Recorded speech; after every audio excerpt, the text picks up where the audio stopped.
예, 지난 9월에 목회데이터 연구소에서 한국인의 종교 현황과 의식이라는 통계 결과를 발표했는데 흥미로운 내용이 있어서 여러분들에게 소개를 해드리겠습니다. 1998년에 한국 교회의 미래를 준비하는 모임에서 한국인의 종교 실태와 신앙 의식을 조사했고, 그 이후에 2004년, 또 2012년, 2017년, 그리고 금년 2023년에 같은 내용의 조사가 이제 이루어져서 이것들을 비교 분석한 자료를 여러분들에게 소개를 해드리겠습니다. 표를 보시면 한국 사회 종교 인구 변화에 대해서 나와 있는데, 2012년에 그 이후에 이제 탈종교화가 급속도로 진행되는 것을 볼 수가 있습니다. 2012년까지는 종교 인구가 더 많았지만 2017년에 역전이 일어나서 작년에 조사한 것에 따르면 종교 인구가 전 인구의 37%에 불과한 것으로 나왔습니다. 네. 이것은 종교인의 분포 자료인데, 남성보다는 여성의 종교 인구가 2배 정도 많고, 연령이 많을수록 종교인의 비율이 많아지는데, 특히나 20대 종교인은 5명 중 1명, 20%에 불과한 것을 볼 수가 있습니다. 또 이 다음 표에서는 2012년 22%였던 개신교 인구가 2022년에는 15%로 줄어든 것을 볼 수 있습니다. 개신교 비율에 대한 표인데요. 현재 속도대로 개신교인들이 감소하면 10년 후인 2032년에는 개신교인의 비율이 10명 중 1명에 불과할 것으로 예측이 됩니다.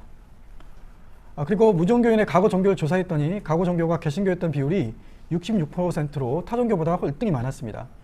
그리고 개신교를 떠난 이유를 살펴봤더니 가장 큰 이유는 종교에 관심 없어서, 두 번째가 기독교에 대한 불신과 실망, 세 번째, 네 번째가 믿음이 생기지 않아서, 또 얽매이기 싫어서였습니다.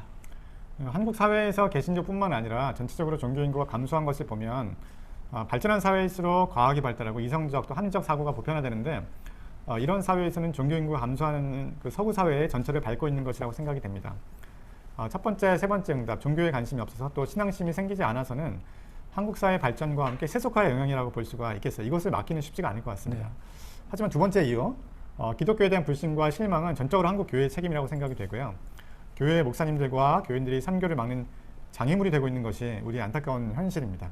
종교별로 신앙생활을 하는 이유를 물어봤더니 모든 종교에서 마음의 평안을 위해서라는 응답이 가장 많은 비율을 차지했어요.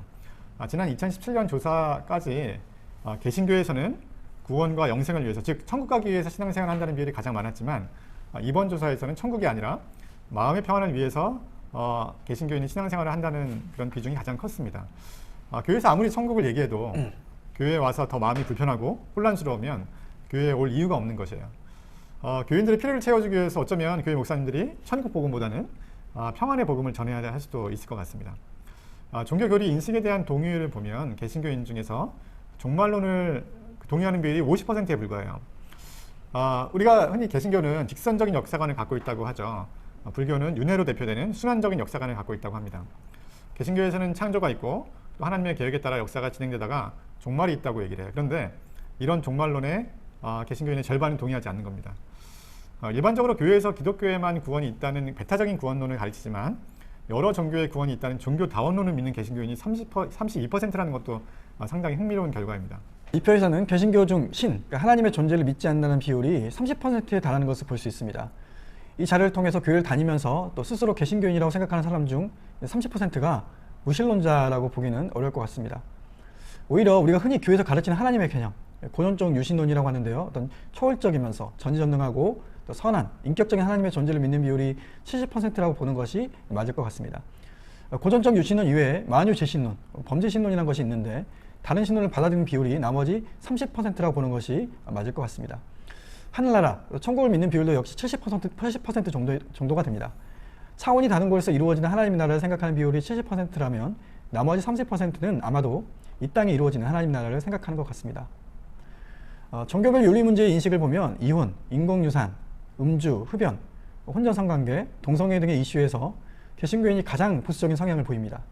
하지만 시간이 지나감에 따라 개신교인들도 점점 더 개방적으로 생각이 변화됩니다. 개신교 중 이혼해도 되고, 인공유산을 해도 되고, 음주, 흡연, 혼전성관계를 해도 된다고 생각하는 비율이 이제 50%를 넘습니다. 동성애에 대한 수용적인 태도도 2012년 18%에서 2023년 29%까지 높아집니다. 무종교인들의 종교 필요성을 보면 종교에 부정적인 입장을 취하는 무종교인이 지난 5년간 크게 많아진 걸 볼 수 있습니다. 종교가 전혀 필요 없다고 생각하는 비율이 2017년에는 14%였는데 2023년 25%가 됩니다. 이들은 종교가 전혀 필요하지 않다고 생각하고, 이들 중 많은 비율은 종교가 오히려 해롭다고 생각할 것입니다.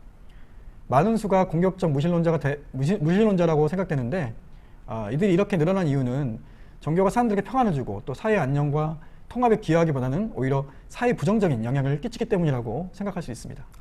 이번 조사에서 가장 두드러진 것은 종교의 쇠퇴라고 볼 수가 있습니다. 개신교도 예외가 아닙니다. 아마도 한국 사회 발전과 함께 세속화의 영향으로 개신교도 쇠퇴를 막기는 어려울 것입니다. 하지만 우리가 손을 놓고 있을 수만은 없죠. 할 수 있는 최선의 노력을 하는 것이 필요합니다. 교회를 떠난 많은 사람들이 교회에 대한 불신과 실망 때문이라고 얘기를 합니다. 그리고 많은 무종교인들은 개신교를 포함한 종교가 필요가 없다고 생각하는 것이 우리의 현실이죠. 예수님의 말씀처럼 기독교인이 그리고 교회가 세상을 섬기고 세상의 빛과 소금된 역할을 회복하는 것이 필요합니다. 세상과 똑같이 돈을 추구하고 또 성장을 추구하고 높은 곳을 지향하기보다 사회에서 소외된 사람들을 돌보고 또 작은 것을 추구하고 약함이 능력이라고 고백을 하면서 세상과 구별된 모습을 보이는 것이 하나님께서 기뻐하시는 일이라고 생각을 합니다. 오늘 방송 여기까지입니다. 시청해주신 여러분 감사합니다. 감사합니다.